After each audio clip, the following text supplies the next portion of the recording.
सौदा दिया है, इसे आप अगर मांझते रहोगे तो उसकी चमक बढ़ती रहेगी और उसको हड्डियां की तरह चढ़ाते ही रहोगे, हलवाई जैसी कढ़ैया। हलवाई की कढ़ाई का क्या होता है, एकदम चांदी की तरह चमकती है। कभी देखा है हलवाई की कढ़ाई को? वो उसको कभी धोया भी नहीं जाता, वो तो अंडी चढ़ी ही रहती है, तो वो काली कलुटी ही रहती है। लेकिन उसमें स्वादिष्ट व्यंजन जो बनता है, कभी ये सोचते नहीं कि हम तो अपने घर में बहुत मांझ बूझ के तब रसोई पकाते हैं। ये तो वही कढ़ाई रोज चढ़ी रहती है, कभी धोता नहीं, पकाता नहीं। क्यों मना करते हैं बाजार की सौदे के लिए? वो उसने चाशनी का बर्तन उठाया और रख दिया, वही हलवाई की कढ़ाई। अब रात को रखा रहा, उसमें चुईया कूदी या झींगुर कूदा और जो कुछ हुआ उसका इकट्ठा हो गया, और सुबह को जब उसने देखा उसमें बहुत ज्यादा हो गया, तो वो बड़ा सा वो बर्तन होता है उसको छानने वाला, उसने ऐसे करके निकाला और बाहर पटक दिया और लाकर फिर तुम्हें इस्तेमाल में करा दिया। तो आपने क्या किया? आपने कुछ समझा? गुरु महाराज क्यों मना करते थे? तो ये तो जगत भगत की रीत को कहते हैं उल्टा है। यहां आप क्यों आते हो? आप इस चीज का अनुभव लेते हो कि संसार की व्यवस्था होने के बाद समाज में जाता है आदमी, और संसार की व्यवस्था होने के बाद समाज छोड़कर जंगल में आ गए। समाज की व्यवस्था होने के बाद जंगल में आ गए, और जंगल में आने के बाद जिसके लिए समाज में व्यवस्था की जाती है वो उसका इस्तेमाल छोड़ दिया। वहां कंदराओं में महात्मा क्या करते हैं? बस्तियां छोड़कर कंदराओं में है, और वहां रसोई जपने वाला कौन है? तो आहार भी उनका कंदमूल का है। और वो करते क्या है? काकभूषण जी वहां क्या करते हैं? गिर सुमेर उत्तर दिश दूरी, नील शैल एक सुंदर भूरी। वहां उस शैल पर, उस पर्वत पर बैठकर वो अपनी व्यवस्था तो जैसे कैसे करते हैं, आने वालों को आत्म कल्याण की बात बताते हैं। तो ये तो तुम्हारा नील शैल हो गया। यहां चलकर पंछियों की तरह से, गरुण जी की तरह से, भोलेनाथ की तरह से आकर बैठे तो उनका आदेश हुआ कुछ बताओ तो आपको अच्छी बात बताई जाती है। लेकिन उस बात को जब अनुसरण करोगे, अनुगमन करोगे, उलट पुलट करोगे तो वो चने की तरह बढ़ेगी, नहीं तो पोटली में रखे रखे वो खाक। और इसीलिए आपसे कहा गया कि पूनम से पहले जो गुरुवार पड़े, वो गुरुवार आपको इस काम के लिए दिया जाता है कि महीने भर में जो चीज आपको दी जाए उसको रगड़ो और फिर आ जाओ, और आपसे पूछा जाए, बताया जाए, मतलब उसकी निराई गुड़ाई हम करेंगे। तुम्हारी फसल किसी तरह से बढ़िया हो जाए, इसके लिए निराई गुड़ाई खाद पानी हम करेंगे, लेकिन आपको भी उसमें मेहनत करनी पड़ेगी और उसका फिर लाभ मिलेगा। तो ये मामला है भक्ति का, और भक्ति का मामला भगवान के द्वारा दिया गया है। आप जिन्हें भगवान मानते हो, आप किसे भगवान मानते हो? गुरु महाराज को। गुरु महाराज से पहले आप किसे मानते थे? वो तो जिसको जानते थे। जो कृष्ण के अनुयायी हैं वो कृष्ण को भगवान, महादेव के अनुयायी महादेव को भगवान, विष्णु के अनुयायी विष्णु को भगवान, राम के अनुयायी राम को भगवान। जिसके अनुयायी हैं वो उनके भगवान, और जो भगवान है उनकी सेवा पूजा करते हैं। तो शायद ये संसार में कोई ऐसा प्राणी होगा सनातन रास्ते पर जो राम को भगवान नहीं मानता। जरा सा भी कुछ होता है तो मुंह में से निकलता है हे राम। क्यों? वशिष्ठ जी ने बहुत समय पहले से जगाया था, उसका खूब प्रचार हुआ, और उसके प्रचार से अंतर में वो चीज छप गई, और आज तक जीवात्मा जहां भी गया उसी चीज के प्रचार में वो रहा। तो आज भी उसके अंदर में बचपन से लेकर बुढ़ापे तक वो चीज छपी ही रहती है। अब दो नई चीज आएगी तो नई छपेगी। उससे पहले तो ये सब नहीं था।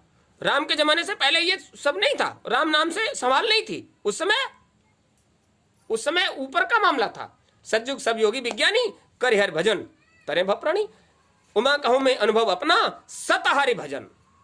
उन्होंने बताया वो वाला भजन था, सतहरि भजन जगत सब सपना। उन्होंने कहा ये राम वाम का नाम नहीं, हम अपना अनुभव बताते हैं।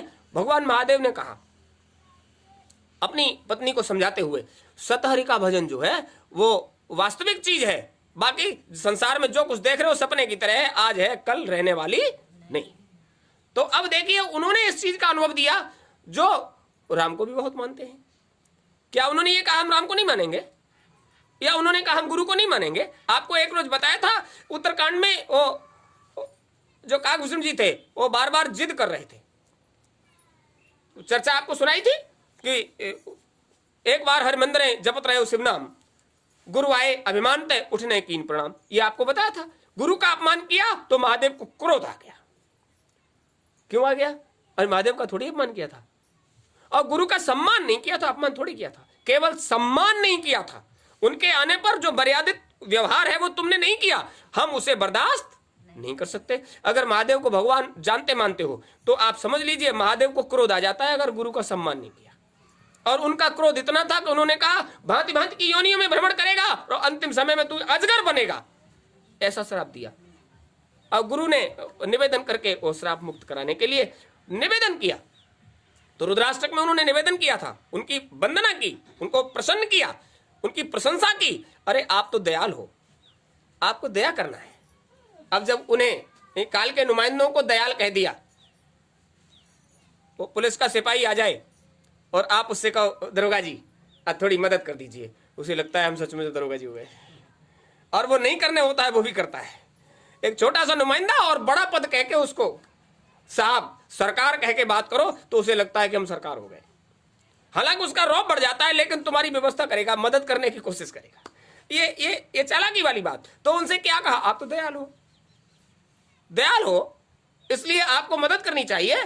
तो उन्हें लगा कि हमें वास्तव में ये शरणागत है और हमसे मदद मांगता है, तो हमें इसकी मदद करनी चाहिए। और गुरु महाराज ने जैसे कहा उन्होंने वैसे ही उसको निपटारा कर दिया। तो आप समझ लीजिए गुरु से ज्यादा दयाल नहीं थे वो। सम्मान गुरु का नहीं किया, लेकिन दया गुरु ने करवाई। आपने श्राप दिया है, आप इसमें राहत दीजिए।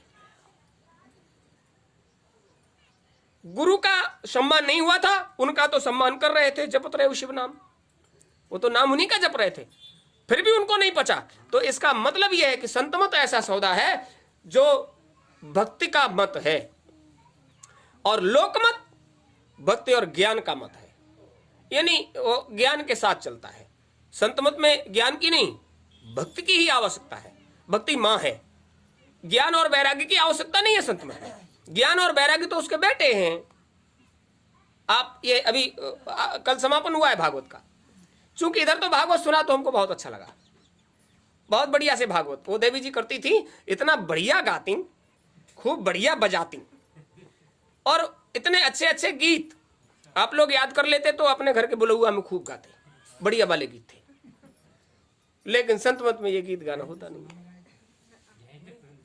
यहां से सुन लिया करते, यहाँ आश्रम की में काम करते तो आवाज तो यहां तक आती, लेकिन गीत उनके जो थे वो बड़े प्यार भरे थे, और प्रेम कहीं नहीं था उनमें, प्यार भरे थे। प्रेम का लेस मात्र भी उनमें अंश नहीं था। प्यार और प्रेम में बहुत अंतर है। मतलब ऐसी बात कहते थे कि आपको अच्छी लगे और आप उसके बदले में हमें कुछ दो। और प्रेम में तो खरी बात कही जाती है, हमें कुछ चाहिए नहीं लेकिन तुम्हारा अहित न हो जाए, हमें कुछ नहीं चाहिए लेकिन तुम्हारा अहित न हो जाए, तो ये तो सौदा खरा है। खरी बात सैदुल्ला कहे और सबके मन से उतरो। खरी बात कहोगे तो कोई आपको पसंद नहीं करेगा, लेकिन आपका अगर गुण अच्छा है, आप में अगर भक्ति का गुण है, तो आप कितनी भी खरी कह दो। देखा है कभी कुछ लोग तो ऐसा है बहुत गाली गलौज कर देते हैं लोग, फिर भी उन्हें छेड़ते हैं। वो सिर्फ इसलिए छेड़ते हैं कि ये गाली गलौज करें, और उनकी गालियां भी उनको अच्छी लगती हैं। मतलब जहां वास्तव में प्रेम वाली बात होती है वहां बुरी बात भी उसका बुरा नहीं मानता कोई। तो आप समझ लीजिए गुरु महाराज ने कहा संत मत भक्ति का मत है, और भक्ति को जिसने समझ लिया समझ लीजिए उसका काम हो गया। ज्ञान को नहीं, वैराग्य को नहीं। गुरु महाराज के पास जब जाते थे तो वो कहते थे बच्चा ये रास्ता है, और रास्ता देने वाला भी सच्चा है और रास्ता भी सच्चा है। रास्ते को लेकर घर जाओ, नौकरी दुकान दफ्तर खेती बाड़ी जो कुछ करते हो खूब मेहनत ईमानदारी से करो, खून पसीने की कमाई गाड़ी कमाई का भोजन भक्षण करो, गलत मत खाइए, दूसरे की रसोई पर ताक मत लगाइए। हाँ, संत मत में भी कुछ मन ऐसे हो गए हैं जो हमेशा ये चाहते हैं कि दूसरे की रसोई का मिले तो कुछ स्वाद ही और होता है। कुछ लोगों का आदत खराब हो जाती है, जो बस्तियों में भ्रमण करके भोजन करते हैं। आप उन महात्माओं को अगर कहो ये कुटिया है तुम्हारी, यहीं पर रहो, यहाँ व्यवस्था करेंगे, तो उनको अच्छा नहीं लगता, क्योंकि एक घर की रूखी सूखी जैसी आएगी और 4 घर चलकर जाएंगे तो कुछ और तरह की पाएंगे। तो ये चीज संत मत से बिल्कुल अलग है। आपको किसी का भी किसी एक गुरु महाराज कहते थे एक प्याला काढ़ा भी हम बिना मेहनत के किसी का नहीं पीते, ये संत मत है। तो उन्होंने कहा भक्ति का मत है, संत मत भक्ति का मत है और लोक मत ज्ञान और वैराग्य का मत है। तो लोक मत में जहां भी आप जाओगे वहां ज्ञान और वैराग्य की ही चर्चा मिलेगी, भक्ति का वहां कोई मतलब नहीं है। और वहां की भक्ति कैसी है? भक्ति भाव भादो नदी बरसत ही गहरा है। लोकमत का भाव जो है वर्षा होते ही नदी भंडारे के बाहर और फसलों को लेकर चलने लगती है, और वर्षा खत्म हो गई वो ही नदी सराही है जो जेठ मास ठहरा है। बूंद वर्षा की नहीं आ रही है लेकिन नदी फिर भी बह रही है, वो सराहने योग्य है। अभी देखना, अभी मेले का समय आएगा, वो महाशिवरात्रि का पर्व आएगा, तो इस रास्ते से होकर निकलना तुम्हें मुश्किल हो जाएगा। महादेव के मंदिर छोड़कर चले गए हैं, अभी वो मंदिर में आज भी हैं, लेकिन आज उनके पास जाने वालों की संख्या, और एकदम भक्ति जब बरसत ही गहरा है और भक्ति की वर्षा जब होगी तो वहां मंदिर में घुस नहीं पाओगे। बहुत लोग तो एक दूसरे की खोपड़ी पर जल चढ़ा के चले आते हैं क्योंकि वहां तक पहुंच नहीं पाते। एकदम बरसत ही गहरा है भंडारे के बाहर। अब सब जगह यही हाल है। तो ये किसका हाल है? ये लोकमत का हाल है, ये ज्ञानी और वैरागियों का हाल है। उनकी भक्ति एक बार जब चरम पर आती है तो भभूका फूटता है, और बुझ गई तो जैसे हल्की सी हवा की के झोंके से ही वो राख उड़ जाती है, वो भक्ति का मामला खत्म। यानी तुमने वर्ष में 2 बार उनको जल जाकर अर्पित कर दिया तो उनकी प्यास बुझ गई और दूसरे दिन प्यास नहीं लगेगी। इसका मतलब यह कि आपको भी वर्ष में 2 बार ही भोजन करना चाहिए, वर्ष में 2 बार ही व्यवस्था करनी चाहिए। तुम दिन में 6 बार करो और उनके लिए 6 महीने में 1 बार। तो इसका मतलब क्या है? ये लोकमत है। और संतमत में क्या है? संतमत का मामला यह है कि भक्ति अगर आपके अंदर है तो एक पल भी उसको छोड़कर आप न रहें, एक पल भी आपको भूला नहीं। हर वक्त उनका चिंतन, हर वक्त उनका ध्यान, उधर ही ले जाइए उसको। तो आप समझ लीजिए, ज्यादा बड़ी बात नहीं है, केवल भक्ति को समझने की बात है। भगवान को मानते हो, राम को बहुत मानते हो, लेकिन राम की बात को बिल्कुल भी, तो फिर राम को क्या मानते हो? क्या उनकी शक्ल सूरत को मानते हो? उनके वस्त्रों को मानते हो? किस चीज को मानते हो? अरे राम को मानते हो तो तुम्हें राम की बात को भी मानना चाहिए भाई। अब राम ने किसके ऊपर दया किया? इधर से नहीं, आगे से जाओ। राम ने किसके ऊपर दया किया? देखो, लंका का राजा रावण था, उस पर दया किया? वो पैसे वाला था, धनीमानी था, दया किया? दया नहीं किया, उस पर कोई दया नहीं की। जो भी विरोधी मिले उनके ऊपर कोई दया नहीं की, लेकिन जो संत मत के सहारे चलने वाले मिले उन पर भरपूर दया की। वो कबंध पर दया की, गीधराज जटायु पर दया की, सबरी पर दया की, और जैसी सबरी पर दया की ऐसी किसी पर नहीं। उसने तो कहा अधमते अधम मंदमति, यानी अपने आप को कम बुद्धि वाला बताया और नीच बताया। और गुरु महाराज के दरबार में क्या गाते हो? मैं नीच अधम नाकार तुमरे द्वारी पड़ा। आप समझ लीजिए, जब ये भाव आपके अंदर आ जाएगा, हम नीच हैं, अधम हैं, नाकारा हैं, जिस काम के लिए वास्तव में मनुष्य का शरीर जाने कितनी बार पाए और वो काम नहीं कर पाए, तो हमसे ज्यादा कोई नीच नहीं है। स्वीकार कर लिया कि ये काम नीचता है, स्वीकार कर लिया, तो आप समझ लीजिए अब तुम्हारा काम बनने वाला। जब इस भाव को लेकर सबरी राम के आगे नतमस्तक हो गई तो उन्होंने कहा तुम्हें क्या चाहिए? सीधे से कहा, गुरु महाराज की चरण शरण हो गए, उन्होंने भक्ति का भाव अंदर भरा, लेकिन गुरु महाराज चले गए और ये कहकर गए वो रास्ता तो आपको देना है, तो हुजूर आप वो रास्ता दे दीजिए। ये भक्ति क्या होता है? गुरु महाराज आपके लिए सौंप कर गए हमें, और आपके दर्शन पर्शन के लिए ही हम रुके रहे, वो रास्ता आप हमें दीजिए। ओ मतंग ऋषि ने ऐसा क्यों किया? वो तो कहानी में कहीं सामने भी नहीं आए। मतंग ऋषि के आश्रम पर गए प्रभु श्री राम। क्या मतंग ऋषि से उनकी मुलाकात हुई थी? नहीं हुई थी। हम सामने नहीं होंगे, लेकिन हमारा जीव हमारे सामने होगा तो हमारी भी चर्चा होगी। गुरु का अपनाया हुआ शिष्य सामने होगा तो गुरु की चर्चा होगी। तो गुरु की चर्चा सबरी ने उनके सामने की और ये कहा, हुजूर आप मदद कर दीजिए, आप बताइए वास्तव में भक्ति व्यक्ति क्या होता है। गुरु महाराज आपके लिए हमें छोड़कर गए, महात्मा हमारे लिए तुम्हें छोड़कर गए, तो हम तुम्हें वो बात बताएंगे जिससे वास्तव में बहुत कम मेहनत करके ही जीव मनुष्य शरीर पाने का लाभ ले सकता है। तो देखिए, राम की बात भी आपको माननी चाहिए। राम को तो सभी मानते हैं। तो राम ने कहा, प्रथम भगत संतन कर संगा। यदि वास्तव में आप मनुष्य शरीर पाने का वास्तविक लक्ष्य तुम्हें देखना है तो पहली भक्ति है संतों का साथ। वो संत, अब चूंकि संतों का साथ ऐसे कह दिया, एक प्रेमी हमारे पास आए थे, गर्मियों के दिन थे, हमने बिठाया, पानी वानी पिलाया, तो बोले बेटा संत भगवानों की सेवा करने का फल जरूर मिलता है, संत भगवानों की। तो हमने कहा नहीं ये बात नहीं है, बात ये आप बड़े बुजुर्ग हो, आपने वस्त्र रंग लिए हैं, सम्मान के योग्य हो, क्योंकि आपने भगवान के लिए को पाने वाला स्वरूप धारण कर लिया तो अपने आप ही सम्मान के योग्य हो गए। तो भगवान को पाने वाला स्वरूप धारण किया है और आप बुजुर्ग महात्मा हो, धूप में चलकर आए हो, हमारा फर्ज बनता है कि हम आपकी सेवा करें। इसलिए नहीं कि आप महात्मा हो गए, इसलिए नहीं, भगवान को पाने का स्वरूप धारण किया है। इस स्वरूप को देखकर लोग समझ लेते हैं कि दुनियादारी को छोड़कर ये भगवान के निमित्त स्वरूप धारण किए हैं, सम्मान के योग्य हो गए आप, तो हम आपका सम्मान करते हैं। बोले हम संत भगवान है इसलिए नहीं करते। हमने कहा भैया सही बात तो यह कि आप संत भगवान नहीं है। जब आप संत भगवान हो जाते तो आप ये नहीं कहते कि हम संत भगवान हैं, ये बड़ी बात है। वास्तव में पहुंचा हुआ महात्मा कभी अपने आप को बड़ा करके प्रस्तुत नहीं करता।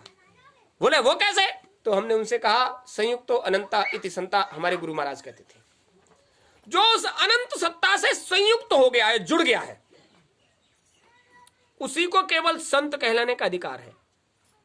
अब अनंत सत्ता क्या होती है इसका आपको अनुभव नहीं, तो हम जानकार हैं, तो हम आपसे संत भगवान नहीं, हम आपसे महात्मा जी कहकर आपका सम्मान करें, बड़ी अच्छी बात है। महात्मा जी इसलिए कि आपके अंदर जो जीवात्मा बैठा हुआ है वो भगवान को की तरफ प्रेरित करने के लिए उसने आपको स्वरूप धारण करा दिया। इसका मतलब तुम्हारे अंदर कहीं न कहीं चेतन सत्ता पूरी तरह से जागृत होकर तुम्हें भगवान की तरफ प्रेरित कर रही है, तुम्हारे मन को, तुम्हारी बुद्धि को, तुम्हारे चित्त को, तुम्हारे अहंकार को। लेकिन उसमें तीन चीजें तो पीछे पड़ गई, अहंकार सामने आ गया कि लोग हमें संत भगवान कहकर हमारी सेवा, ये चीज जिस दिन खत्म हो जाएगी तुम्हारा काम हो जाएगा। महात्मा जी अरे वो नाराज हो गए, नहीं पानी तो पी लिया, बोले नहीं।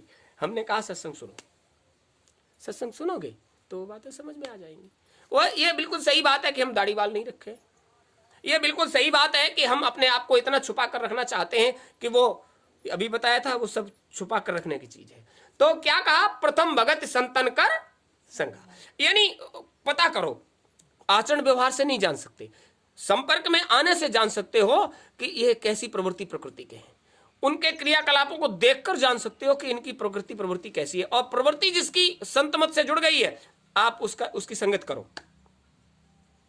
दूसरे रहते में कथा प्रसंगा, उन्होंने कहा कोई बात नहीं, आपको संत महात्मा नहीं मिलते तो आप वहां जाइए जहां हमारे संबंधित कथा प्रसंगों की चर्चा होती हो, हमारा गुणानुवाद होता हो। अगर संत मत से जुड़ा हुआ है तो जहां हमारा गुणानुवाद होता होगा वो वहां टरक कर जाता जरूर, तुमको वहां परख पहचान हो जाएगी कौन है कहां कैसे है। जहां हमारा गुणानुवाद, ये दूसरे नंबर की भक्ति है, वहां जाओगे तो तुमको मिलेगा, कोई ना कोई तुमको रास्ता देने वाला वहां जरूर मिल जाएगा। गुरुपद पंकज सेवा तीसरी भगत मान। संसार में किसी भी तरह के जीव को आपने गुरु अपना लिया तो आप समझ लीजिए पद पंकज सेवा, उनकी जो सेवा कर सकते हो वो मान रहित होकर सम्मान पूर्वक, गुरु का सम्मान और अपना कोई मानवान नहीं। गुरुपद पंकज सेवा तीसरी भगत यमान, तीसरे नंबर की भक्ति है। चौथी भगत मम गुण गनय करे कपट तजगान। जहां आप गए, कथा प्रसंगों को आपने सुना, वहां की बात जहां बैठो वहां चर्चा करो, तो आपका अंतःकरण परमात्मा से मेल खाए रहेगा। उनकी चर्चा करते रहोगे तो उनकी कृपा दृष्टि तुम पर बनी रहेगी। वहां भागवत सुन के आए, उसमें जितनी अच्छी बातें हुई, जब नए समाज में पहुंचे तो वहां ये चर्चा सुनाया। आज हम वहां भागवत सुन के आए, देखो वहां उन्होंने इतनी अच्छी बात बताई। जो आपको अच्छी नहीं लगी उनको मत बखान करिए, जो वास्तव में आपको अच्छी लगी उनका बखान करिए। तो आपका अंतःकरण उस वक्त भी उस सत्ता से जुड़ा रहेगा। चौथी भगत मम गुण गनय, मेरे गुणों का कराए कपट तजगान। वो कपट भाव से नहीं, निश्चल भाव से, निस्वार्थ भाव से, मतलब प्रेम से करेगा तो छल और स्वार्थ होगा ही नहीं। आगे कहा जब इतना नहीं कर सकते, देखिए 1 नंबर से लेकर 4 नंबर तक की भक्ति उन्होंने बता दी। इस तरह से आप चलो, बहुत बढ़िया सिर हो गई। 5वें नंबर की भक्ति बताया कि संसार में उतर आए, अब तो संतमत से नीचे आ गए, गुरु सत्ता से नीचे आ गए। अब गुरु गुरु का कोई मतलब नहीं रह गया। अगर गुरु सत्ता से जुड़ जाओगे तो ये 4 चीजें ही तुम्हें बाहर जाने की के लिए प्रेरित नहीं करेंगी। अब अगर कहीं नहीं पहुंच पाए हो तो मंत्र जाप मम दृढ़ विश्वासा, पंचम भजन सुवेद प्रकाशा। वेदों में इस चीज का बखान किया गया है। मंत्र जाप, वेदों तक ही मंत्रों की पहुंच है। अंतिम पुस्तक सनातन की वेद, और मंत्रों का क्रियाकलाप वहीं तक है। मंत्र जाप मम दृढ़ विश्वासा, हम पर विश्वास रखो। यानी 3 लोक के नायक, ईश्वर पद के अधिकारी प्रभु श्री राम ने कहा हम पर विश्वास रखकर मंत्रों का जाप। पंचम भजन सो वेद प्रकाशा, इतना करने वाला वेदों तक की सामर्थ्य, वेदों में लिखित वर्णित चीजों तक की सामर्थ्य पा लेता है। इतना कर सकते हो तो तुम्हें वेदों तक के ज्ञान का पूरा अधिकार हो जाएगा। अब ये ज्ञान की बात आ गई, भक्ति से नीचे उतर आए, चूंकि बिना भक्ति के ज्ञान और वैराग्य का कोई मतलब नहीं। लेकिन भक्ति में ज्ञान वैराग्य की कोई आवश्यकता, समझ लीजिए। नीचे उतर कर आए तो उन्होंने कहा छठवम शील विरति बहुकर्मा। संसार में आए हो तो हरि का भजन, पेट का धंधा जो न करे नर मूर्ख अंधा। संसार में उतर कर आए हो तो पेट का धंधा भी करना पड़ेगा, और पेट का धंधा इसलिए करना पड़ेगा ताकि शरीर सुरक्षित रहे और भगवान का भजन होता रहे।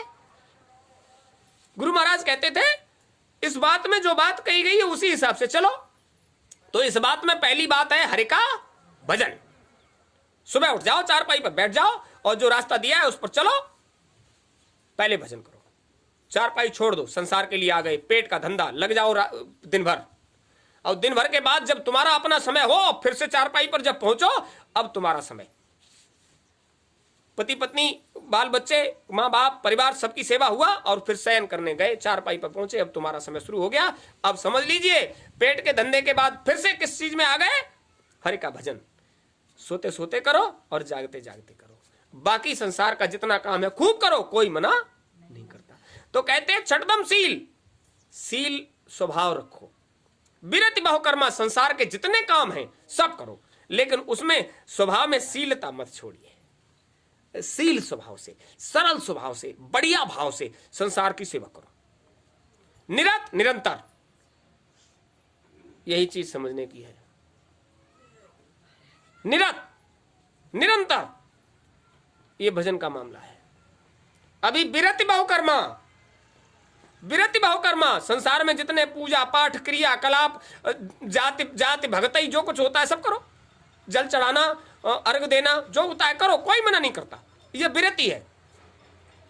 लेकिन निरत निरंतर, याद रहे जो निरति का काम है वो निरंतर करने पर ही फलित होता है। ये तो तुम छोड़ सकते हो, तबीयत ठीक नहीं, नहीं नहाएंगे, मंदिर नहीं जाएंगे, लेकिन निरति का काम निरंतर होता है, वो कभी रुकता। गुरु महाराज ने क्या कहा था, साधन भजन का काम कभी रुकता। रामचरितमानस प्रमाण है, निरति का काम निरंतर। यहां बैठा है जीवात्मा, नासिका अग्रभाग है, भ्रकुट मध्य स्थिति ज्योतिषिका। यहां जीवात्मा मन बुद्धि चित्त अहंकार से घिरा हुआ बैठा है। ऊपर के लिए जो साधन भजन होता है वो निरति है, और नीचे के लिए होता है वो विरति है। आज गुरुवार है, ये देवियां क्या कहेंगी? नहीं, आज विस्पति हम मूड ना धोएंगे। क्यों? केले की पूजा करते हैं, केले की पूजा, प्रसाद बांटते हैं, पीली चीज का भोजन करते हैं, पीले वस्त्र पहनते हैं। क्यों? आज लाल पहन लोगे तो कोई मना कर देगा क्या? सफेद खाओगे तो कोई मना करेगा क्या? नहीं, आप विरति हो, यानी आप संकल्पित हो कि आज के दिन हम अपने आप को इस तरह से जिएंगे। ये विरति है। संसार में इस वृत्ति से हम जीवन जिएंगे, इस वृत्ति से, यानी आज का दिन हम इस तरह से रहेंगे, ये विरति है। लेकिन निरति क्या है? विरति एक दिन होता है सप्ताह में। कोई सोमवार का व्रत रहता है, कोई शुक्रवार का, कोई गुरुवार का, कोई मंगलवार का। सप्ताह में कितने व्रत रहते हो? एक दिन, यानी जो आपको लगा, कोई तिथि, कोई दिन, कोई एक कर लिया, उसको रह लिया। और बाकी दिन भगवान नहीं रहे कि तुम नहीं रहे, वो तो रहे, लेकिन हम एक ही दिन दे सकते हैं सप्ताह में। यह विरति का मामला है। सप्ताह में विरति तो एक दिन रह सकते हो, लेकिन निरति हर पल निरंतर, उसके लिए एक दो दिन नहीं है, वो तो निरंतर, यानी ऊपर का चाल का जो काम है वो निरंतर, और नीचे का बाला जब तुम्हें सौंपित हो तब, जब तुम्हारे पास समय हो तब। स्वास्थ्य अच्छा नहीं है, तबीयत गड़बड़ है, आज नहीं रह पाएंगे, आज हमारी तबीयत ठीक नहीं है। लेकिन निरति तबीयत ठीक है फिर भी, और ठीक नहीं है फिर भी। अब निरति निरंतर सज्जन धर्म, यानी सज्जनों का धर्म है कि आपको निरति को निरंतर करते रहना चाहिए। अब ये निरति क्या है? सुरति निरति का पैन घोरवा राग 36 गावे। सुरति यानी जीवात्मा, निरति का अंतर में उतरने वाली आवाज का, राग 36 गावे, अंतर में 36 राग उतर कर आ रहे हैं, आप उसको पकड़ो। इधर की आवाज को बंद कर दीजिए कान में उंगली डालकर, फिर ऊपर ऊंचा ध्यान देकर सुनोगे तो ऊपर से उतरने वाला, जब आपका अंतःकरण जीवात्मा का साथ देगा तो ऊपर से उतरने वाली वो मधुर आवाज आपको सुनने को मिलेगी। 36 राग एक साथ उतर कर आते हैं। उन सभी रागों को जब आप छांट कर सुनोगे तो आपका मन बिल्कुल इस तरह से, जिस तरह से आपको प्रिय आवाज सुनकर कान लगा दिया जाता है, आपको जब आवाज से प्रेम हो जाएगा तो आपका मन वहीं खड़ा रह जाएगा और उसको सुनेगा। निरति निरंतर सज्जन धर्म, ये सज्जनों का धर्म है। संत मत से जुड़े और निरति का काम, भजन करने का काम निरंतर करते रहें, उसको ज्यादा से ज्यादा करें, कभी नागा ना करें, तब वो फलित होता है। आगे उन्होंने कहा, ये निरति की चर्चा आ गई इसलिए बताते हैं। सातम सममोय में जग देखा, ये निरति का काम जब आपका अंतर में सफल होने लगेगा तो सातवीं भक्ति में मोय मैं जग देखा, पूरे संसार में हर चीज में हम आपको दिखाई देने लग जाएंगे। सिया राम मैं सब जग जानी, करऊं प्रणाम जोर जुग पानी। यानी फिर आपको जीवात्मा और परमात्मा का वास्तविक भेद समझ में आने लगेगा और सबको सम्मान की दृष्टि से देखने लग जाओगे। तब जब सातवीं भक्ति प्रादुर्भाव हो जाएगा, निरति का काम अगर शुरू हो गया तो समझ लीजिए तुम्हें हमारा वास्तविक कलेवर समझ में आने लगेगा। लेकिन ये होगा कब? ये किताबों में मिलने वाला। अब तुम सोचो कि किताबें पढ़ के ये सब हो जाए, तो ये होने वाला नहीं है। अब महात्माओं ने पूछ लिया काकभूषण जी से, आप ये बताओ जब किताबों में नहीं मिलेगा फिर मिलेगा कहां? महात्मा तो लिख कर रख कर चले गए तो उसमें खोज भी लेंगे। अब वो चले गए, उन महात्माओं को कहां खोजेंगे? तो उन्होंने क्या कहा, वो पुण्यात्माएं संसार को छोड़कर कभी जाती। जिसने भी जीव को अपना लिया वो जीव संसार से तब जाएगा जब अपनाए हुए जीवों को उस धाम तक पहुंचा देगा जहां तक पहुंचने की उसकी अपनी सामर्थ्य। आपको बताया भगवान श्री कृष्ण मथुरा में अवतार लिए, आज भी निधि वन में अपने जीवों के कल्याण के लिए आते हैं।